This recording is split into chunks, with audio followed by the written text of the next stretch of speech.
안녕하세요. 뉴스반장입니다. 정광훈 목사의 사랑제일교회 관련 확진자가 새로 45명이 늘어서 이제는 800명을 넘어섰습니다. 경찰은 확산의 중심으로 지목된 사랑제일교회와 광화문 집회 간의 연관성 분석에 주력하고 있는데요. 사랑제일교회 측은 오히려 정세균 총리 등 방역 책임자들을 검찰에 고발하겠다고 밝혔습니다. 경찰은 사랑제일교회 압수수색을 통해 확보한 자료들에 대한 분석에 들어갔는데요. 먼저 교회 측이 이미 제출한 교인 명단과 압수 자료를 대조해 고의로 명단을 조작하거나 누락했는지를 확인하고 있습니다. 교회 컴퓨터 하드디스크와 정광훈 목사의 휴대전화 등에 대한 디지털 증거 분석도 시작됐는데요. 경찰은 이를 통해 사랑제일교회와 광화문 집회와의 연관성을 확인할 수 있을 거로 내다보고 있습니다. 사랑제일교회가 줄곧 광화문 집회와 무관하다는 입장을 보여왔지만 경찰이 압수한 자료엔 광화문 집회 계획과 회의록 등도 포함되어 있기 때문인데요. 경찰 관계자는 정부 방역활동 방해를 비롯한 감염병 관리법 위반에 해당하는지 여부를 광범위하게 들여다볼 것이라고 말했습니다. 경찰은 또 광화문 집회 당시 인솔자 역할을 했던 전북 지역 목사 7명의 주거지와 교회 2곳을 압수수색하는 등 광화문 집회 참석자들의 명단 확보에도 박차를 가하고 있는데요. 이런 상황에도 불구하고 일부 기독교 교회들은 목숨을 걸고 예배를 드려야 한다며 주말 내내 전국 곳곳에서 대면 예배를 강행하는가 하면 사랑제일교회는 광화문 집회에 참석했던 교인들에게 보건소에서 전화가 오면 민노총 집회에 나갔다고 말하라라는 단체 문자를 보내 방역 방해를 지시한 사실도 드러났습니다.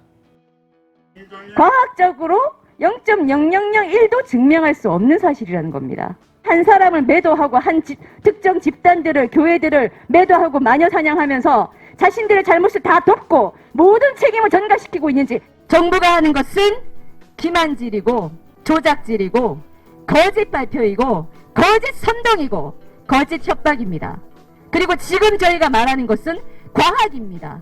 우리 변호인단은 자유대한민국에서 정부에 의해서 이런 극악무도한 불법이 자행되고 있다는 사실에 개탄하지 않을 수 없으며 검찰은 즉각 수사하여 정세균과 서정협을 구속할 것을 요구한다. 사랑제일교회 변호인단은 23일 사랑제일교회 인근에서 기자회견을 열고 정 총리와 서정협 권한대행 등 방역당국이 8.15 광화문 일대 휴대전화 개인정보, 위치정보를 불법 수집한 후 특정 국민에게 질병검사를 강요했다며 개인정보법 위반이자 형법상 직권남용죄, 강요죄에 해당한다고 주장했는데요.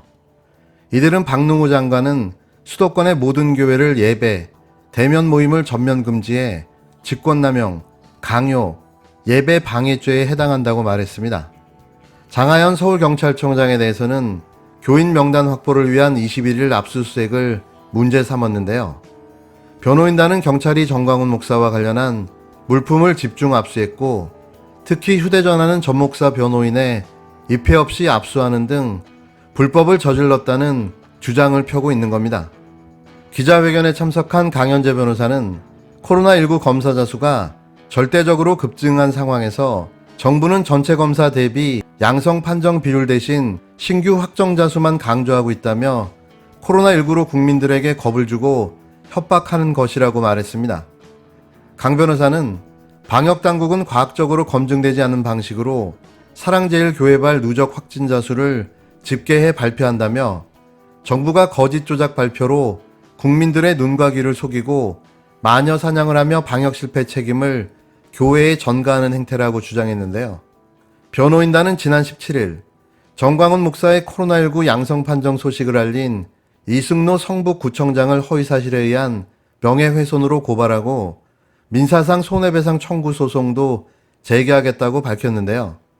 이 구청장은 보건소가 전 목사를 긴급 소재 파악 중이라고 페이스북에서 밝혔지만 전 목사 측이 보건소로부터 관련 전화를 받은 것은 해당 글이 게시되고 약 1시간 뒤였다고 주장했는데요. 현재 서울의료원에서 입원 치료를 받는 전 목사의 건강 상태에 대해 변호인단 측은 특정 증상은 없고 약간 기침이 있는 것으로 알고 있다고 설명했습니다. 어쩌면 이렇게 뻔뻔할 수가 있는 거죠? 집단 최면이라도 걸린 건가요? 전 국민이 이들을 상대로 구상권을 청구해서 손해배상을 받아야 할지도 모르겠습니다. 아니, 손해배상을 받아야죠. 어떻게 자신들의 목적을 위해 이런 엄청난 일을 벌일 수 있는지 도무지 납득이 안 갑니다. 특정 정치 세력과 결탁해 그들의 도구로 사용되어지는 듯 보였지만 사실상 사랑제일교회의 땅값을 5배나 부풀려 받으려는 노림수가 숨어 있었던 거죠. 그 교회의 이익을 위해 4,000명 가까운 교인들이 합숙하며 교회를 지켜왔던 탓에 감염자가 속출했던 건데요. 여기에 그 교인들을 이끌고 8.15 광복절 집회에 나가게 되니 일은 걷잡을 수 없게 되어버린 거죠. 미필적 고의 같지만 지금 드러나는 상황만 보더라도 이미 치밀하게 계획된 집회였다는 사실이 확인되고 있는데요. 이러고도 방역을 고의 방해하고 도망과 거짓말로 혼란을 가중시키고 있는 겁니다. 이들은 반드시 대가를 치러야 합니다. 두 번 다시 국가와 국민을 우습게 보는 이런 행동을 용납하지 말아야 하기 때문이죠. 걱정이 매우 큽니다.